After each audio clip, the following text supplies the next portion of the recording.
بسم اللہ الرحمن الرحیم۔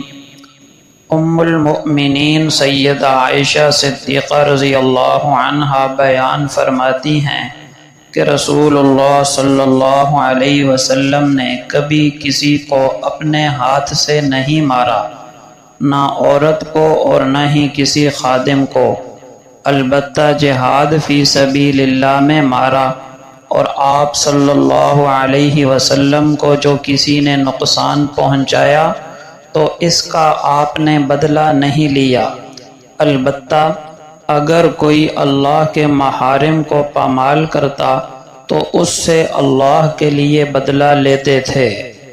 عبید اللہ ابن معمر سے مروی ہے کہ رسول اللہ صلی اللہ علیہ وسلم نے فرمایا، جن گھر والوں کو نرمی دی گئی ان کو یہ نرمی نفع دے گی، اور جن کو نرمی نہ دی گئی تو یہ بات انہیں نقصان دے گی۔ سیدنا عبداللہ ابن مسعود رضی اللہ عنہ سے مروی ہے کہ رسول اللہ صلی اللہ علیہ وسلم نے فرمایا، تم اپنے اندر پہلوان کس شخص کو سمجھتے ہو؟ ہم نے کہا، وہ شخص جسے لوگ پچھاڑ نہ سکتے ہوں۔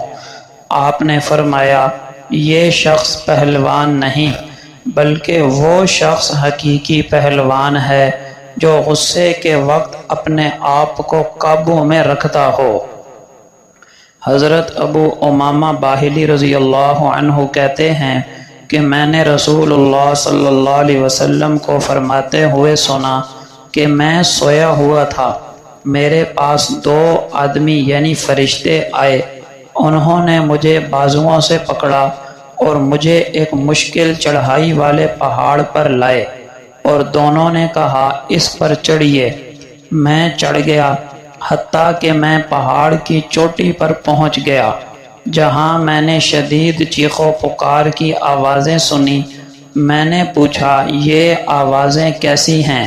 انہوں نے بتایا، یہ جہنمیوں کی چیخ و پکار ہے۔ پھر وہ میرے ساتھ آگے بڑھے، جہاں میں نے کچھ لوگ الٹے لٹکے ہوئے دیکھے جن کے منہ چیرے گئے تھے، جن سے خون بہہ رہا تھا۔ میں نے پوچھا، یہ کون لوگ ہیں؟ انہوں نے جواب دیا، یہ وہ لوگ ہیں جو روزہ وقت سے پہلے افطار کر لیا کرتے تھے۔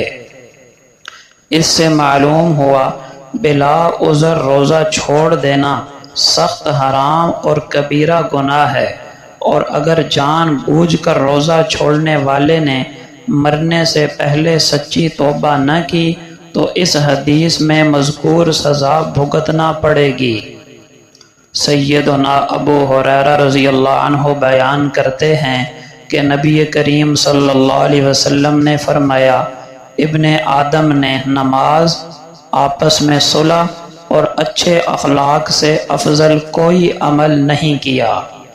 حضرت ابو ہریرہ اور ابو خلاد رضی اللہ عنہما سے روایت ہے کہ رسول اللہ صلی اللہ علیہ وسلم نے فرمایا، جب کسی اللہ کے بندے کو تم دیکھو کہ اس کو دنیا سے بے تعلقی اور کم بولنے کی دولت نصیب ہو گئی ہے تو اس کے پاس جا جا کر بیٹھا کرو، کیونکہ اس کے دل میں اللہ کی جانب سے حکمت اور دینی کامیابی کی باتیں ڈالی جائیں گی، جس سے تمہارے قلوب روشن ہو جائیں گے۔ سیدنا جندب بن جنادہ رضی اللہ عنہ بیان کرتے ہیں کہ رسول اللہ صلی اللہ علیہ وسلم نے فرمایا، ایک آدمی یوں کہنے لگا کہ اللہ کی قسم، اللہ فلاں شخص کو معاف ہی نہیں کرے گا۔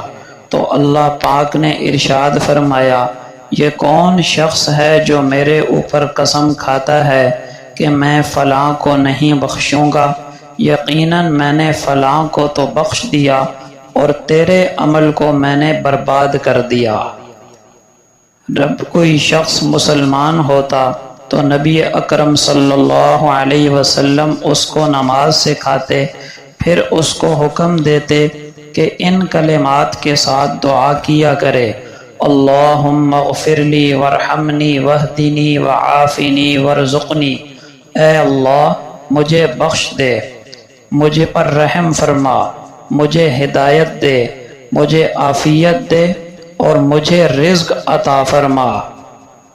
حضرت ابو ہریرہ رضی اللہ عنہ بیان کرتے ہیں کہ رسول اللہ صلی اللہ علیہ وسلم نے فرمایا، میری شفاعت کا سب سے زیادہ نفع اٹھانے والا وہ شخص ہوگا جو اپنے دل کے خلوص کے ساتھ لا الہ الا اللہ کہے۔